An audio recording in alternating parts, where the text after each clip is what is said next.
Selamat pagi, apa kabar? Memang ada orang yang baru kembali dari tempat misi, atau ada orang yang sudah berangkat ke tempat misi dan melakukan misi dengan sungguh-sungguh. Saya mendengar cerita itu kemudian saya terlalu senang sukacita.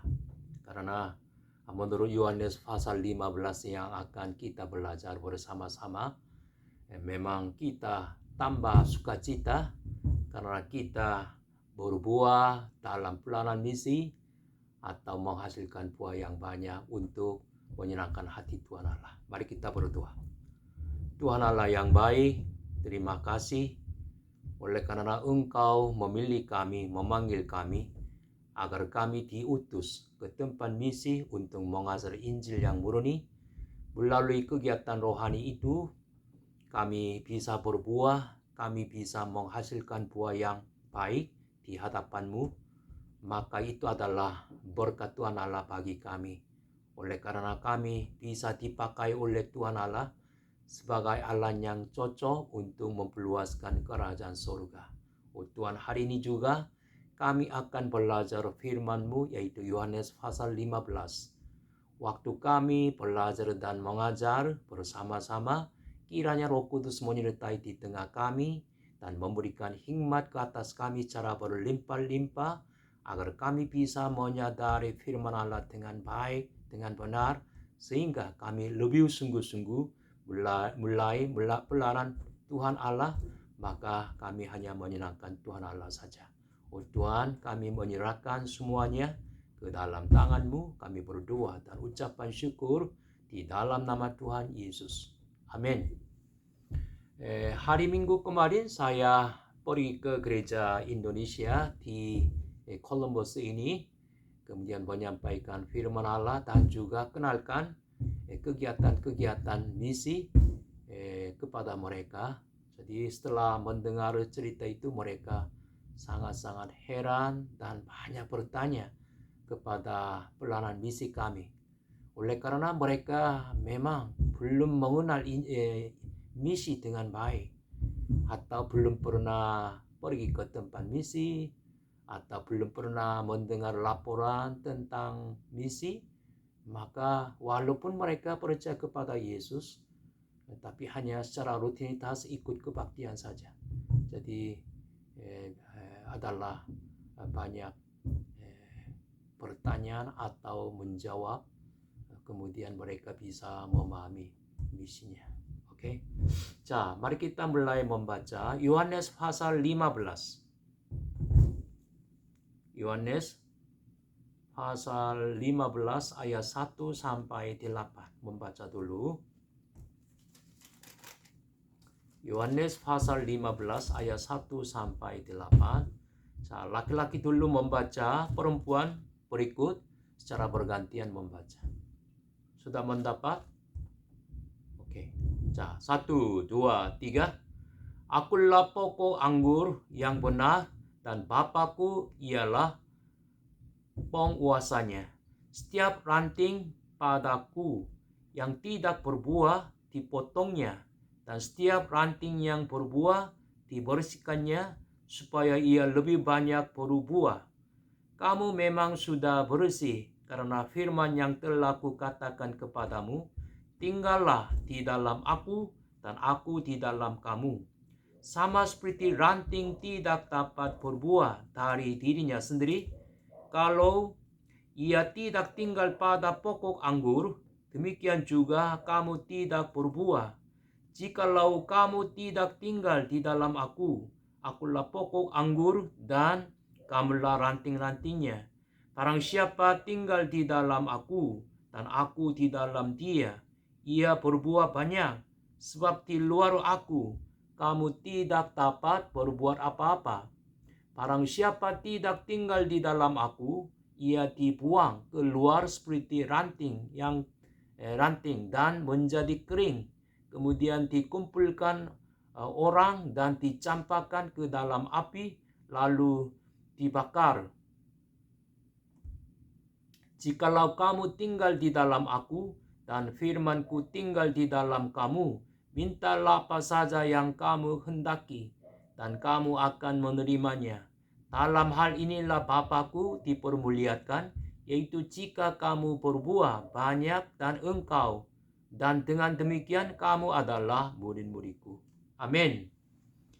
자, dengan teks ini pendeta-pendeta banyak kali berkhotbah. Dulu saya juga pernah berkhotbah dengan teks ini. Tapi untuk mengajar saya membaca lagi, kemudian menyadari ajaran-ajaran rohani yang baru lagi. Maka saya berulang mengajar. Karena Yohanes pasal 14, ayat pasal 15, pasal 16, ini disebut ajaran di ruang atas. Itu sebelum Yesus ditangkap, disalibkan, secara akhirnya Yesus mengajar dengan ajaran ini kepada murid-muridnya. Jadi kita lebih banyak memperhatikan ajaran ini. Mengapa Yesus mengajar dengan ajaran ini kepada rasul-rasul sendiri sebelum ditangkap. Oke.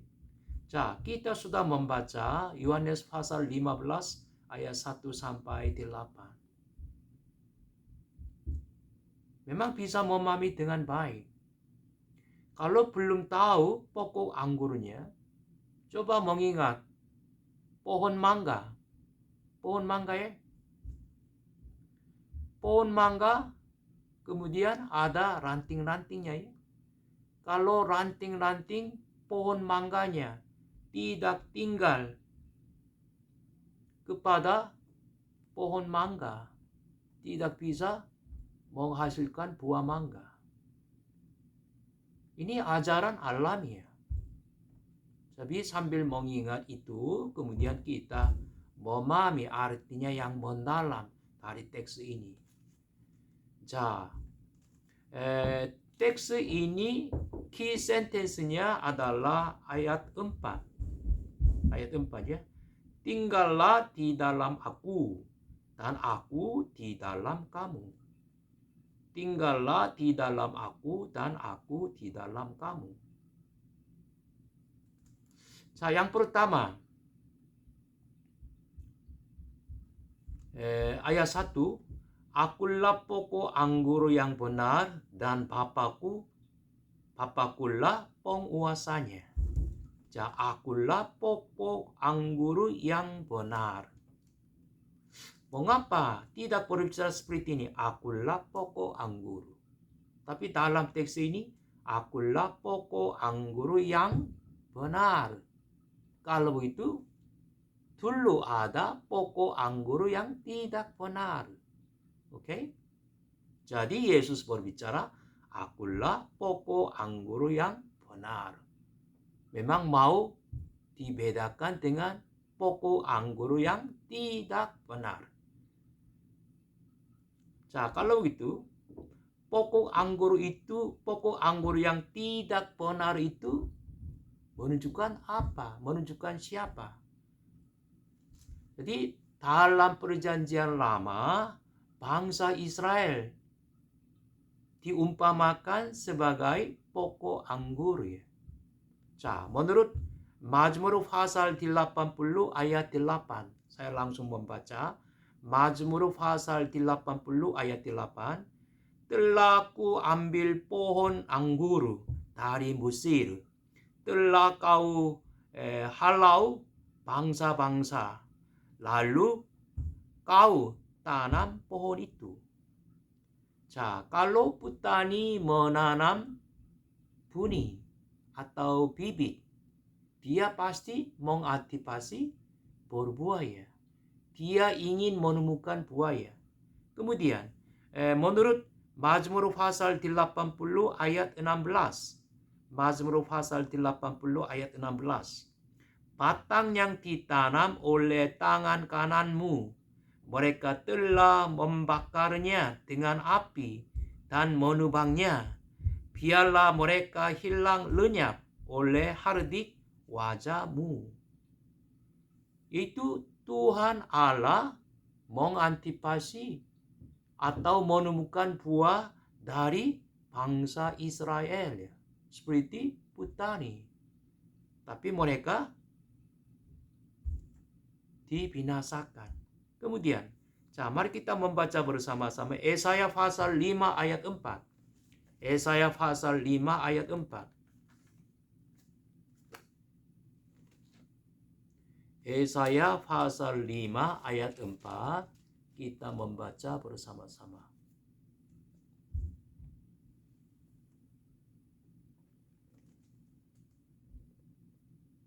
Sudah? Yesaya pasal 5 ayat 4.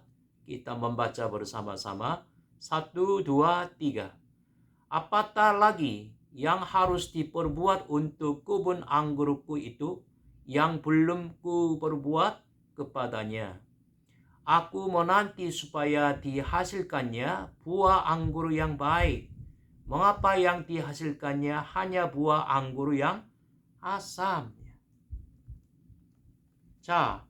Bangsa Israel melambangkan pokok anggur atau pokok anggurnya melambangkan bangsa Israel. Kemudian Tuhan Allah mau menemukan buah yang baik dari bangsa Israel. Tapi sebaliknya mereka rusak, mereka korupsi. Maka sekarang Yesus mengingat bangsa Israel sebagai pokok anggur yang tidak benar. Dia umumkan bahwa akulah pokok anggur yang benar. Kemudian artinya yang satu lagi. Melalui akulah pokok anggur yang benar, Tuhan Yesus sekarang membandingkan orang Israel jasmani dan orang Israel rohani. Menurut 1 Korintus pasal 10 ayat 18, saya langsung membaca. Perhatikanlah bangsa Israel menurut daging. Bukankah mereka yang makan apa yang dipersembahkan mendapat bagian dalam pelayanan mezbah? Kemudian kita perlu membaca Yohanes pasal 1 ayat 47. Kita membaca Yohanes pasal 1 ayat 47. Kata Filipus. Yohanes pasal 1 ayat 47. Mari kita membaca bersama-sama. 1, 2, 3. Kata Filipus kepadanya, mari dan lihatlah. Yesus melihat Nathanael datang kepadanya, lalu berkata tentang dia, lihat, inilah seorang Israel sejati, tidak ada kepalsuan di dalamnya. Kemudian Roma pasal 2 ayat 28, 29. Membaca Roma pasal 2. Roma pasal 2 ayat 28 sampai 29.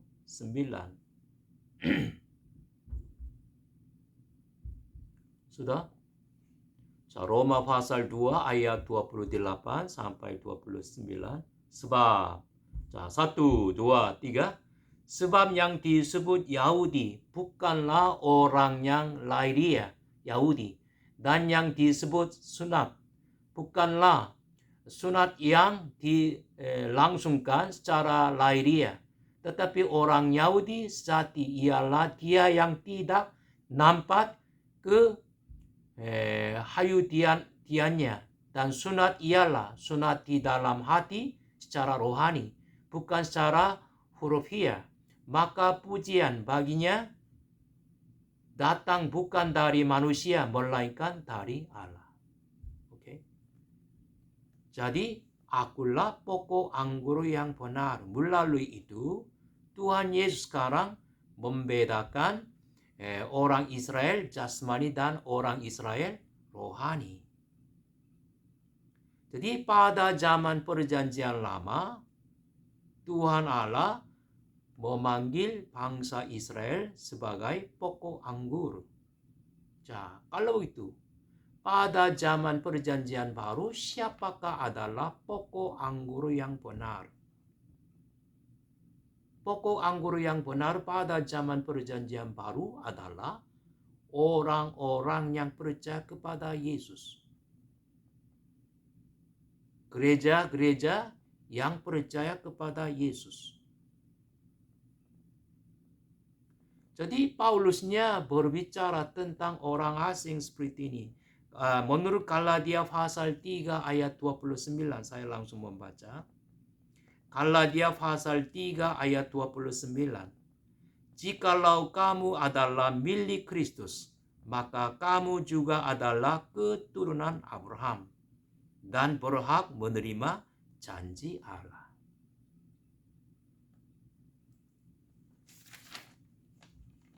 Kemudian, Yohanes pasal 15 ayat 1 melanjutkannya.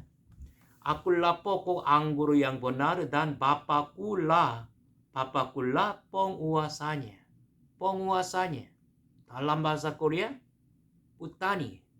Dalam bahasa Inggrisnya, vine grower, vine dresser.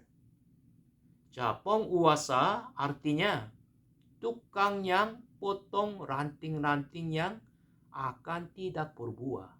Untuk dari ranting-rantingnya bisa menemukan lebih banyak buahnya. Atau kasih pupuk atau ambil semut-semut agar bisa lebih banyak berbuah. Tukang ini dalam bahasa Indonesianya penguasanya.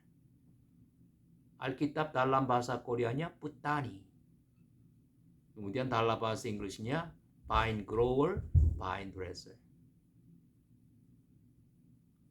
Di sini mengapa tidak dipakai kata Tuhan? Itu Tuhan yang memiliki kebun pokok anggur. Tapi dipakai katanya penguasanya. Ini artinya Tuhan Allah mengeluarkan bangsa Israel dari Mesir. Kemudian mengantar mereka ke tanah Kanaan. Ini dengan kata yang lain, Tuhan Allah menyelamatkan bangsa Israel dari Mesir, kemudian menanam bangsa Israel di tanah Kanaan. Bisa dijelaskan seperti ini. Kemudian Tuhan Allah mengasihi begitu besar akan dunia ini, maka mengutus anak tunggal. Ini dijelaskan pada perumpamannya seperti ini. Tuhan Allah menanam sebiji gandum di dunia ini. Oke? Maka akulah pokok anggur yang benar dan Bapakulah penguasanya. Daripada Bapakulah Tuhan yang mempunyai kebun anggur ini.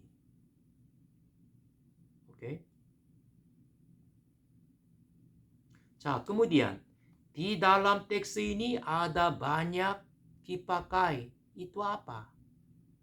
Hasilnya, buah-buah. Kalau petani menanam bibit, pasti dia mengantisipasi apa? Dia mengantisipasi buah. Dia rindu menemukan buah yang baik. Jadi kita perlu memperhatikan buah. Ayat 2. Setiap ranting padaku yang tidak berbuah dipotongnya, dan setiap ranting yang berbuah dibersihkannya supaya ia lebih banyak berbuah. Di sini ranting yang tidak berbuah ini menunjukkan siapa? Ranting yang tidak berbuah menunjukkan siapa?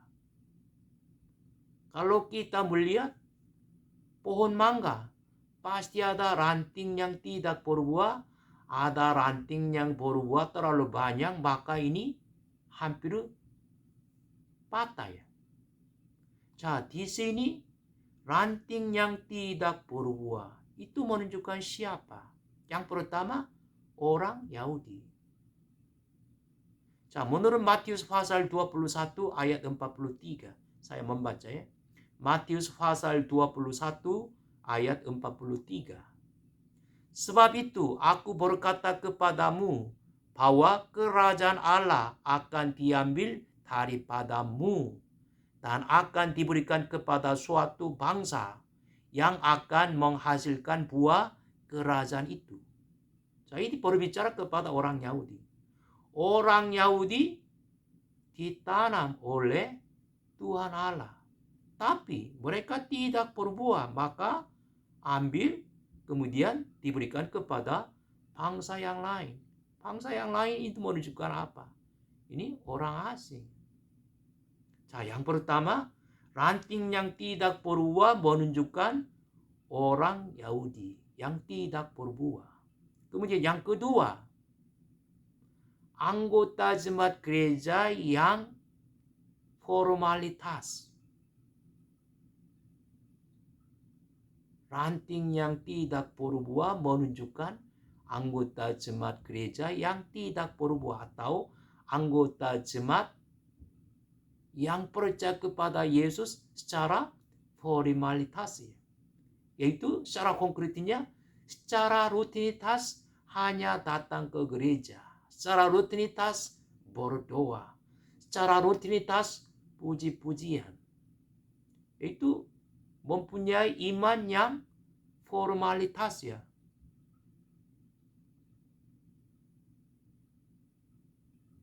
Sekarang Yesus membandingkan ranting yang berbuah, ranting yang tidak berbuah ya. Kemudian ranting yang tidak berbuahnya dipotongnya. Dipotongnya artinya apa? Ranting yang tidak berbuah yaitu orang Yahudi atau anggota jemaat gereja yang tidak berbuah atau orang yang percaya secara formalitas. Dipotongnya yaitu apa? Dihukumnya. Kalau dihukum kemudian tetap diselamatkan, walaupun dihukum atau setelah dihukum tetap diselamatkan, memang tidak menjadi masalah serius.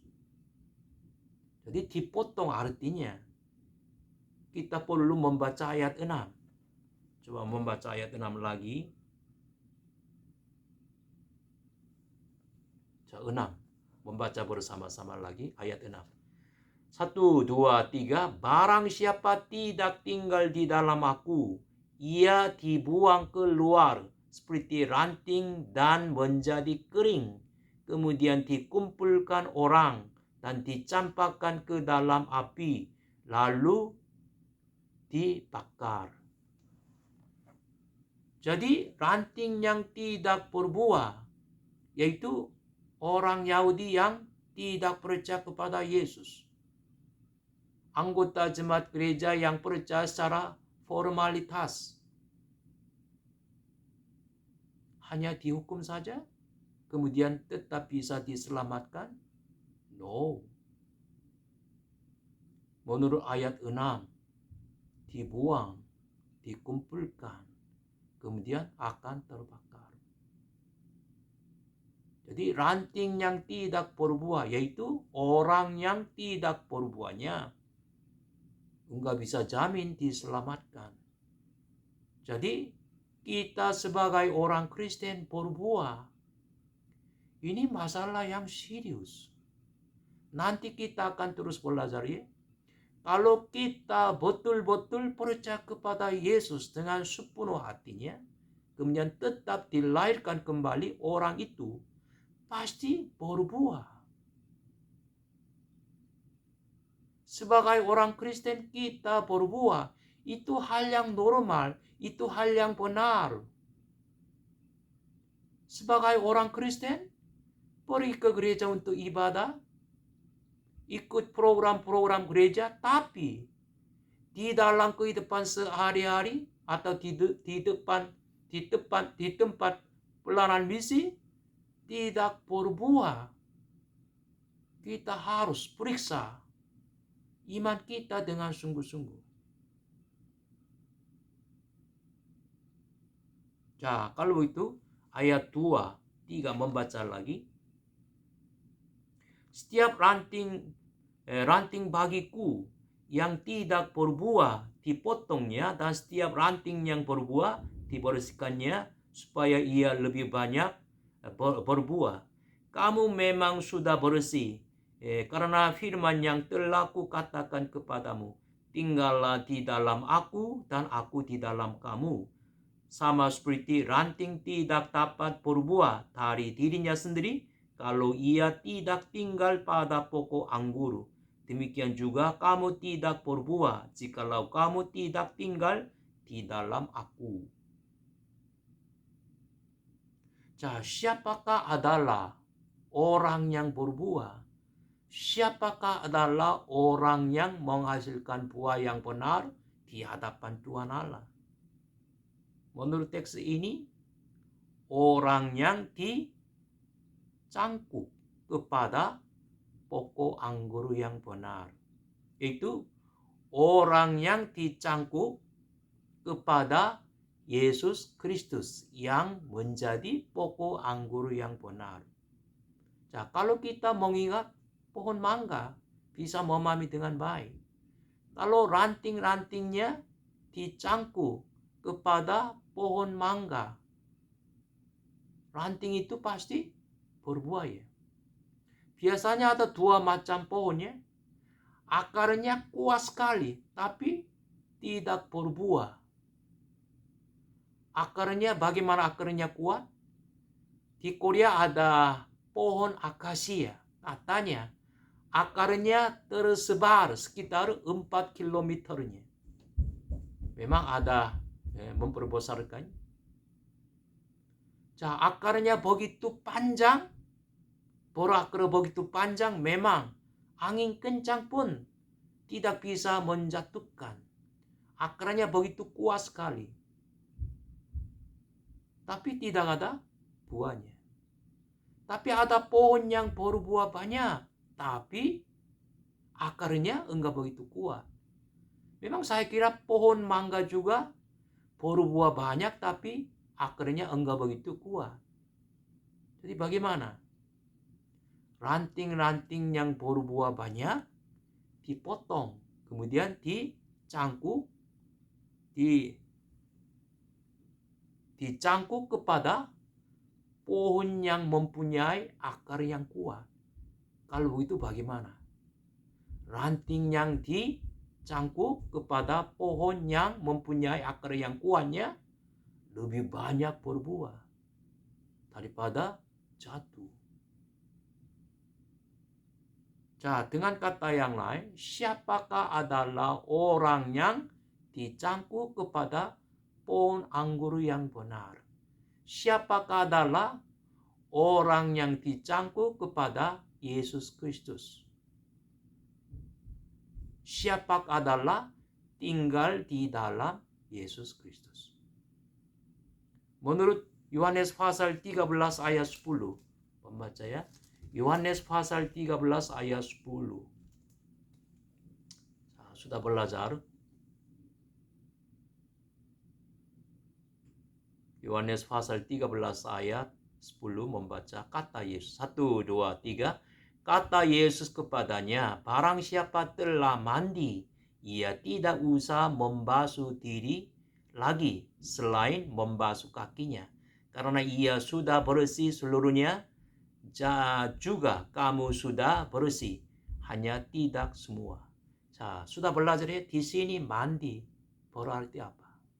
Mandi berarti orang yang sudah dilahirkan kembali. Oke. Jadi kita bisa yakin dan percaya bahwa ranting-ranting yang berbuah itu artinya apa? Orang percaya yang berbuah dalam kehidupan sehari-hari atau dalam pelayanan misi. Dengan kata yang lain, ranting yang berbuah itu apa? Ranting yang dicangkuk kepada pokok anggur. Kalau rantingnya dilepaskan dari pokok anggur, pasti menjadi kering, pasti menjadi mati. Akhirnya dikumpulkan, kemudian terbakar. Jadi kita percaya kepada Tuhan Yesus dengan sungguh-sungguh. Artinya dengan kata yang lain, seperti rantingnya dicangkuk kepada pokok anggur, kita dicangkuk kepada Yesus Kristus.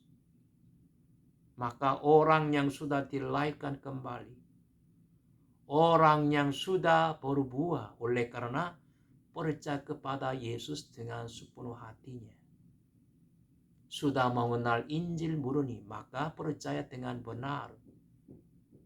Orang itu sama seperti ranting yang dicangkuk kepada pokok anggur. Kalau itu, mengapa Tuhan Yesus banyak kali berbicara tentang buah? Berbuah. Yang pertama, maka kita perlu memahami buah.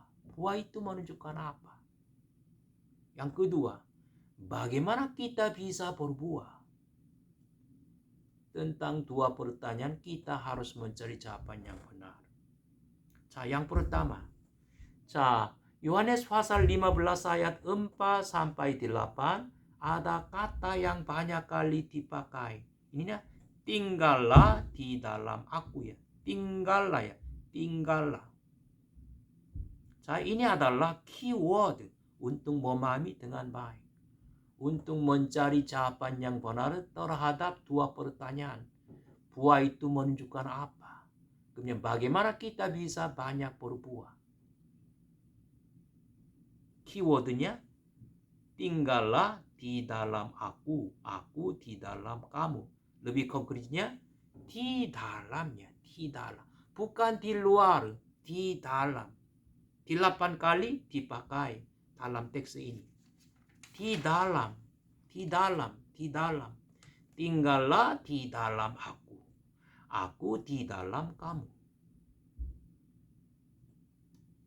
Jadi, maka rantingnya tidak tinggal pada ke pokok anggur, tidak bisa berbuah. Ayat 5. Membaca lagi ayat 5. Ayat 5, akulah pokok anggur dan kamulah ranting-rantingnya. Barang siapa tinggal di dalam aku dan aku di dalam dia, ia berbuah banyak. Sebab di luar aku, kamu tidak dapat berbuat apa-apa ya.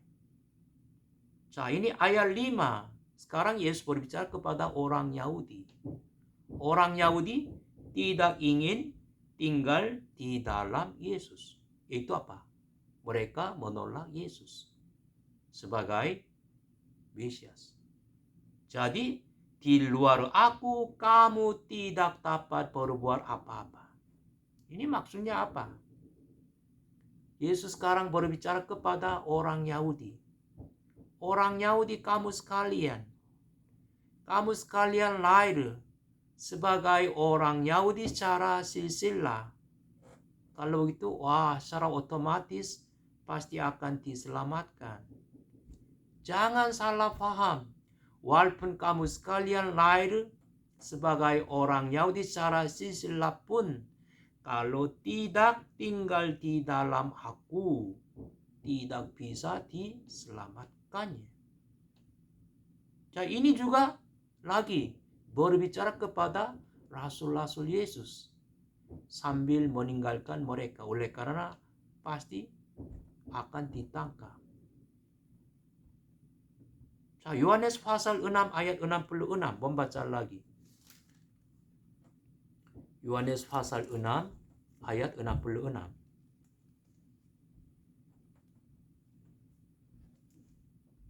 Yohanes pasal 6 ayat 66. Mulai dari waktu itu, 1, 2, 3.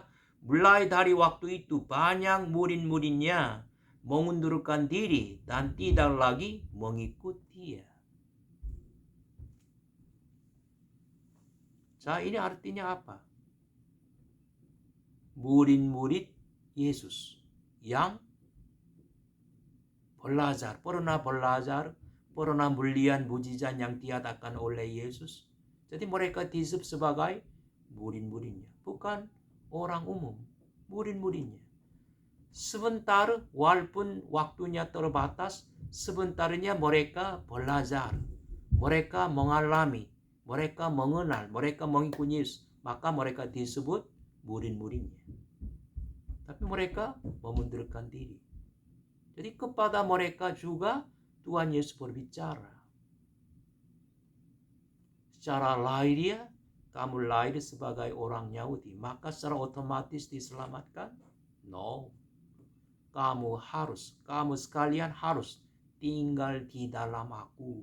Kemudian bisa berbuat dan bisa diselamatkan. Nah, di sini pokok anggur yang berbuah, pokok anggur yang berdaun, kita perlu membedakan dengan baik. Murid-murid yang memundurkan diri dari Yesus, ini menunjukkan pada perumpamannya pohon ara yang berdaun, tapi tidak ada buah.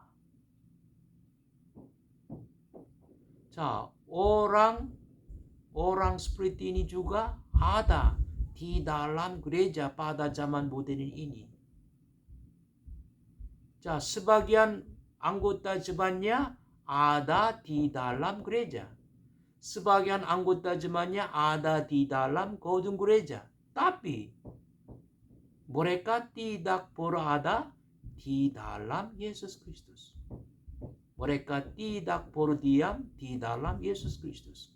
Mereka tidak tinggal di dalam Yesus Kristus. Kemudian ayat 6-nya sudah membaca. Wah, ini masalah serius. Kelihatannya orang Kristen yang sejati. Kelihatannya anggota jemaat gereja yang sejati. Tapi sebenarnya mereka tidak berbuah. Tidak bisa menemukan buah dari mereka. Sama seperti murid-murid yang mengundurkan diri dari Yesus.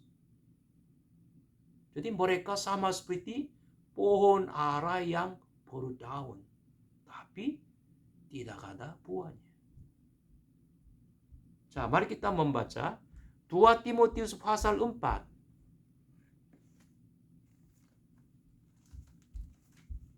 2 Timotius pasal 4 ayat 3 sampai 4. 2 Timotius pasal 4 ayat 3 sampai 4. Kita membaca bersama-sama. Sudah?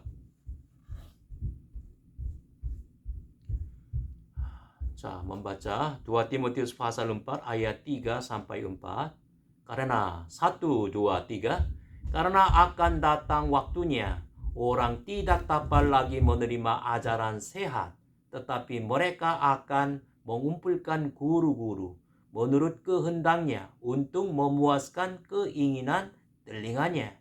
Mereka akan memalingkan telinganya dari kebenaran dan membukanya bagi dongeng.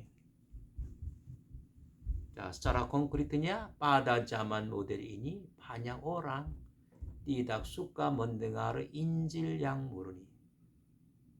Tidak suka belajar kebenaran Injil. Karena tidak suka mendengar kata-kata yang kurang manis. Dosa, bertobat, memikul salib, menyangkal dirinya sendiri. Kemudian dianiaya, mati syahid, neraka.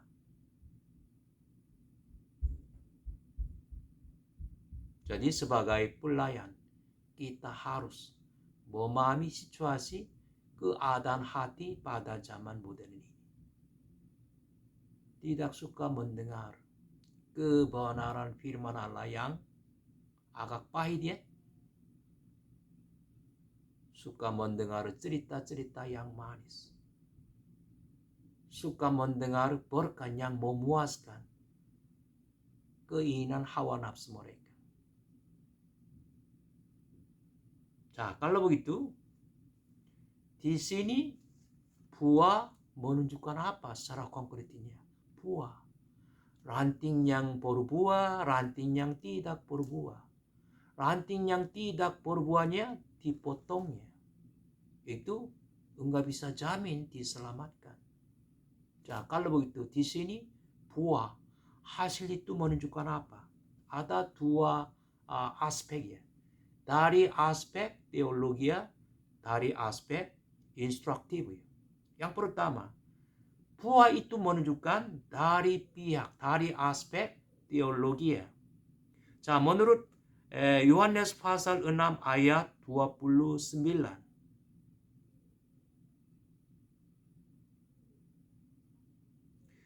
Yohanes pasal 6 ayat 29 langsung membaca ya.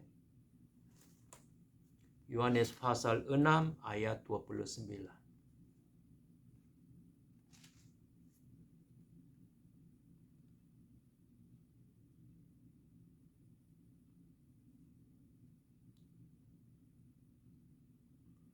자, ayat 28, 29 membaca dua ayat ya. Sudah? Lalu, 자, 1, 2, 3. Lalu kata mereka kepadanya, apakah yang harus kami perbuat supaya kami mengerjakan pekerjaan yang dihendaki Allah? Jawab Yesus kepada mereka, inilah pekerjaan yang dikehendaki Allah, yaitu hendaklah kamu percaya kepada Dia yang telah diutus Allah. Kita berbuat yang pertama, artinya apa? Kita percaya Yesus yang diutus oleh Tuhan Allah. Ini adalah apa? Buah yang pertama. Jadi kita percaya kepada Yesus yang diutus oleh Allah. Kemudian yang keduanya apa? Kita juga mengantar orang yang belum percaya kepada Yesus agar mereka percaya kepada Yesus, agar mereka menerima Yesus sebagai Kristus. Yaitu apa? Mengajar Injil yang murni, menginjili. Ini adalah buah. Jadi saya harap saudara-saudara mempunyai keyakinan tentang pelayanan misi. Oh, sekarang saya diutus ke tempat misi untuk menghasilkan buah yang baik di hadapan Tuhan Allah. Oleh karena kami konsentrasi mengajari Injil yang murni. Kami konsentrasi mengadakan seminar untuk mengajar kebenaran Injil. Kemudian kita menginjil. Ini adalah apa? Hasil. Ini menunjukkan buah dalam Yohanes pasal 15.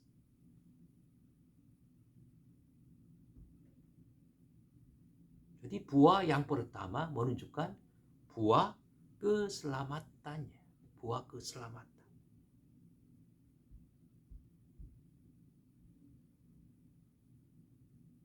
자, Yesus memikul salib untuk menebus dosa-dosa kita sebagai sebiji gandum. Kalau sebiji gandum ditanam kemudian mati, setelah itu banyak berbuah. Seperti itu, Yesus disalibkan untuk menebus dosa-dosa kita sebagai sebiji gandum. Maka Dia membuka pintu untuk diselamatkan bagi semua orangnya. Jadi sebagai petani, Tuhan Allah mengantisipasi menemukan banyak buah dari orang percaya.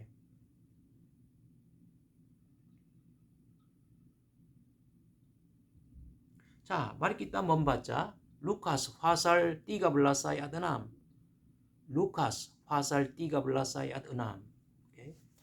자, Lukas pasal 13 ayat 6.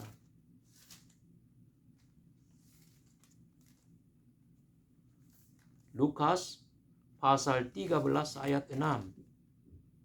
Membaca bersama-sama.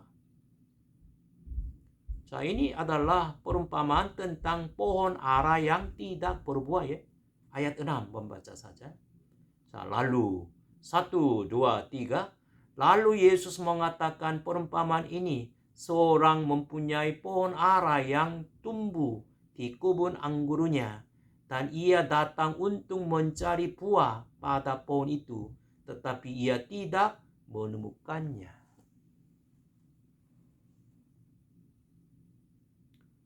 자, ada pohon ara yang berdaun, tapi tidak ada buah. Bagaimana? Dipotong, dibuang, kering, akhirnya terbakar dan hilang saja. Jadi kita perlu berbuah. Kemudian berbuah itu layak diterima ke dalam gudang surga.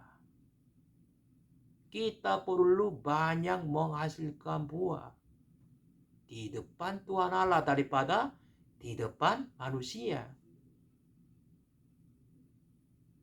Oleh karena orang yang tidak percaya kepada Yesus pun bisa menghasilkan buah banyak yang kelihatannya mewah. Tapi buah-buah seperti itu tidak bisa masuk ke dalam gudang surga. Oleh karena kita sudah tahu bahwa apa? Hasil bulanan kita pasti diperiksa oleh api. Kalau terbakar, sia-sia saja.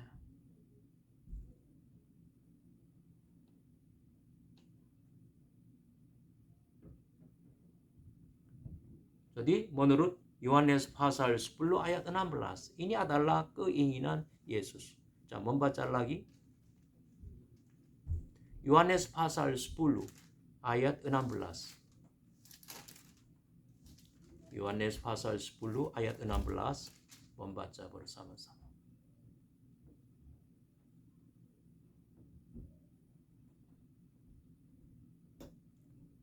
Yohanes pasal 10 ayat 16. Ada lagi.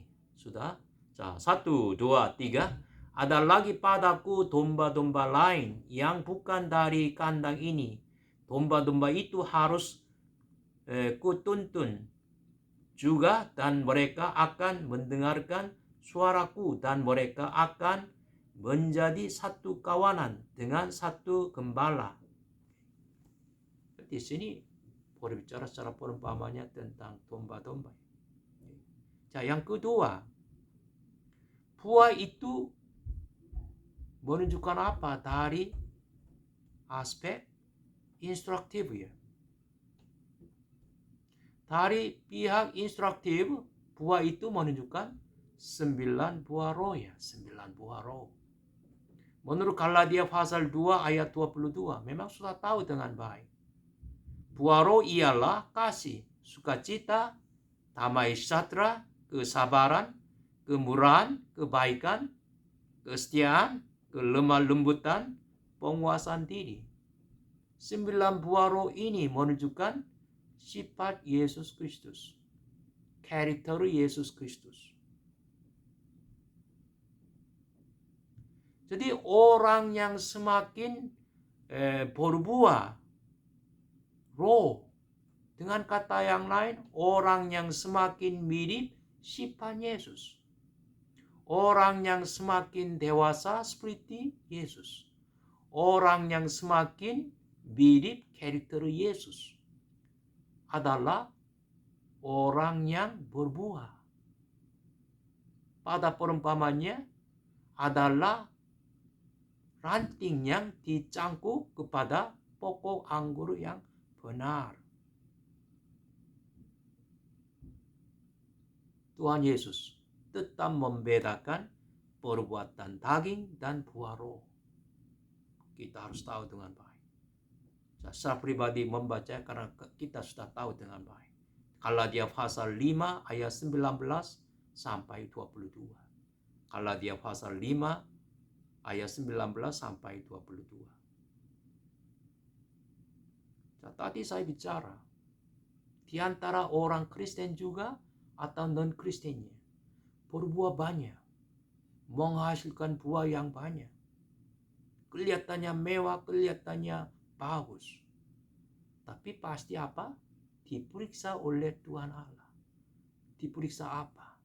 Dengan apinya diperiksa. Dengan kata yang lain, Tuhan Allah melihat apa? Hatinya. Tuhan Allah melihat, Tuhan Allah periksa sikap yang tersembunyi, tujuan yang tersembunyi, keinginan tersembunyi, rencana yang tersembunyi, maksud yang tersembunyi. Dengan tujuan apa dia berbuat? Dengan usaha manusia. Untuk diri sendiri. Untuk memuaskan hawa nafsu sendiri. Untuk menjadi masyhur. Untuk mendapat kehormatan. Dengan tujuan ini dia berbuat banyak pun. Tapi tidak bisa diterima. Tidak bisa dibawa gudang surga. Kita harus ingat dengan baik. Jadi ranting yang tidak berbuah ini menunjukkannya. Anggota jemaat yang tidak berbuah. Orang Kristen yang tidak berbuah. Mengapa Yesus berbicara tentang ranting yang tidak berbuah? Orang Kristen yang tidak berbuah. Ini dikatakan, ini diajarkan sebelum Yesus ditangkap pada malam itu. Jadi kita banyak memperhatikan. Kita menerima ajaran Yesus ini secara serius. Banyak orang berpikir secara ringan tentang berbuah, tidak berbuah. Sebagai orang Kristen, secara rutinitas, pergi ke gereja hari Minggu untuk ibadah, kadang-kadang memberikan persembahan kepada Tuhan Allah. Kemudian mereka sudah puas. Mereka sudah yakin, saya pasti akan naik ke surga. Saya sudah diselamatkan. Tapi ajarannya, menurut ajaran Yohanes pasal 15, enggak mengajar begitu. Bagaimana? Ranting yang tidak berbuah, dipotongnya. Menurut ayat 6, dibuang keluar. Seperti ranting dan menjadi kering. Kemudian dikumpulkan orang dan dicampakkan ke dalam api, lalu dibakar. Rantingnya dibakar, tinggal apa? Semuanya habis. Tentang apa sekarang ayat 6-nya berbicara? Ranting yang tidak berbuah. Orang percaya yang tidak berbuah. Anggota jemaat gereja yang tidak berbuah. Jadi sebagai orang Kristen, sebagai anggota jemaat gereja, walaupun tidak berbuah pun tidak apa-apa, no problem. No. Sebagai orang Kristen tidak berbuah, ini masalah serius. Mengapa? Enggak bisa jamin diselamatkan. Amin. Oleh karena apa? Kami betul-betul percaya kepada Tuhan Yesus dengan benar. Kami sudah mengenal Injil murni dengan benar.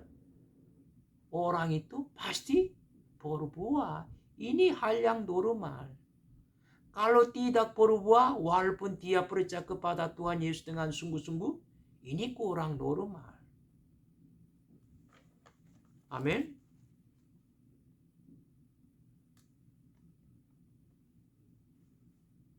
자, secara singkatnya, siapakah dibuang dan terbakar di antara ranting-ranting? Ranting yang tidak dicangkuk kepada pokok anggur yang benar. Dengan kata yang lain, orang Kristen yang dicangkuk kepada pokok anggur, yaitu Yesus Kristus. Itu orang yang belum dilahirkan kembali.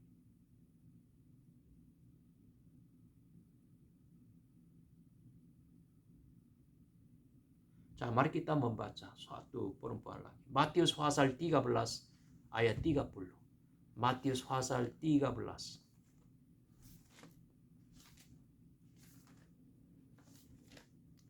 Matius pasal 13 ayat 30.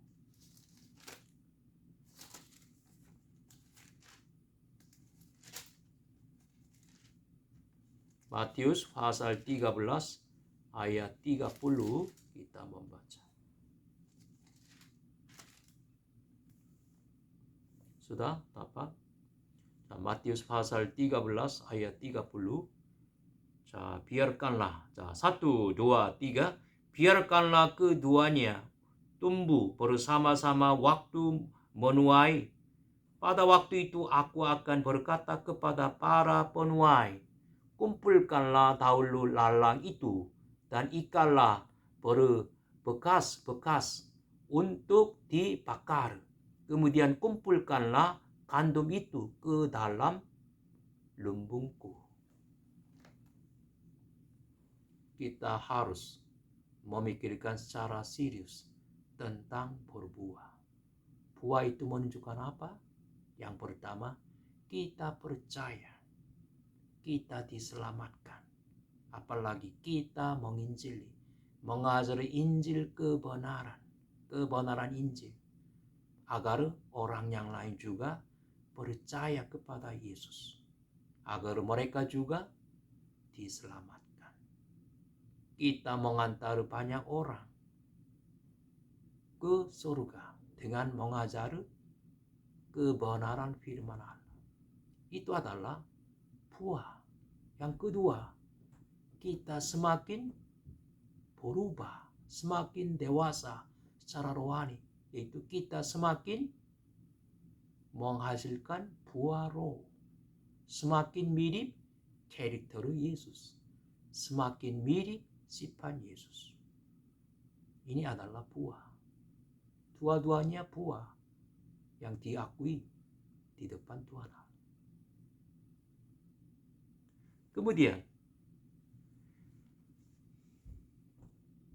Yohanes pasal 15 lagi. Menurut ayat 4 sampai 10 ada kata lagi yang banyak dipakai. Itu apa? Tinggallah ya, tinggallah. Ayat 4 juga tinggallah. Kemudian terus dipakai tinggallah. 8 kali dipakai. Tinggallah di dalam aku dan aku tinggal di dalam kamu. Ini menunjukkan kita menjadi bersatu dengan Yesus Kristus.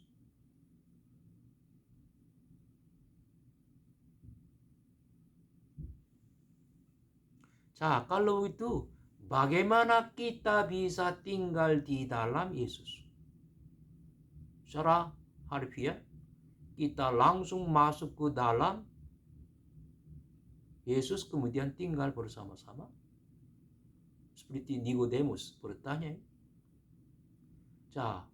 Kita tinggal di dalam Yesus dan Yesus tinggal di dalam kita. Ini artinya apa? Kita harus memahami dengan benar. Membaca lagi Yohanes pasal 6 ayat 56. Yohanes pasal 6 ayat 56.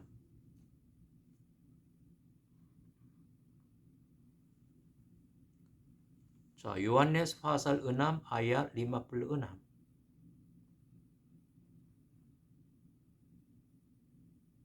Sudah? Barang siapa? 1, 2, 3. Barang siapa makan dagingku dan minum darahku, ia tinggal di dalam aku dan aku di dalam aku. Ia tinggal di dalam Yesus dan Yesus tinggal di dalam dia. Sebelumnya ada syarat ya. Itu apa?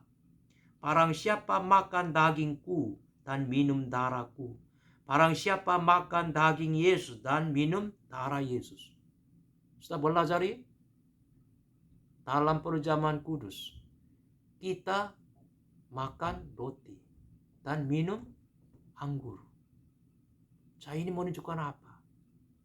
Ini mengingat hari Paskah yang diambil dari bangsa Israel keluar dari Mesir dan dengan tulah